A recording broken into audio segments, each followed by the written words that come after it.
ഇന്ന് നമ്മുടെ കാത്തൂട്ടിയുടെ first day of grade 1 ആണ്. നല്ല ഉറക്കത്തിലാ. വിളിച്ചെണ്ണിപ്പിക്കാം നമുക്ക്. എനിക്ക് സ്കൂളിൽ പോണ്ടേ? ഇന്ന് ഫസ്റ്റ് ഡേ അല്ലേ കണ്ണാ? അടുത്ത വിളിയോടെ ആള് ചിരിച്ചുകൊണ്ട് എണ്ണീറ്റ് വന്നു കേട്ടോ. പിന്നെ ഫ്രഷ് ആയി റെഡി ആയിട്ടുണ്ട് ഗ്രേഡ് 1 പോവാൻ. എല്ലാം കൊണ്ടും ആള് റെഡിയാണ്. പുതിയ ബാഗ്, യൂണിഫോം, ടൈ, ഇനി എന്ത് വേണം. എന്ത് പെട്ടെന്നാണല്ലേ വർഷങ്ങൾ പോയത്. KG 1 ഇന്നലെ ചേർത്ത പോലെ തോന്നാ.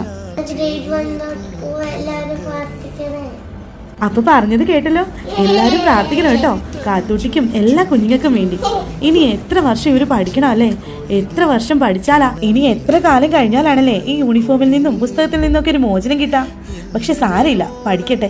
ഇതുപോലൊരു കാലഘട്ടം ഇനി ഒരിക്കലും ആർക്കും കിട്ടില്ലല്ലോ. ഇപ്പോഴും എനിക്ക് തോന്നാറുണ്ട്, പഠിച്ചുകൊണ്ടിരുന്നാൽ മതിയായിരുന്നു, ഈ ജോലി ഒന്നും വേണ്ടായിരുന്നു എന്ന്. ഒന്നും അറിയാതെ ഫ്രീ ബേഡായിട്ട് ഇങ്ങനെ പറന്ന് നടക്കായിരുന്നല്ലോ. ഈ സ്കൂളിലെത്തിയിട്ടോ. ഇനി വൈകിട്ട് കേൾക്കാം ഇന്നത്തെ വിശേഷങ്ങളൊക്കെ.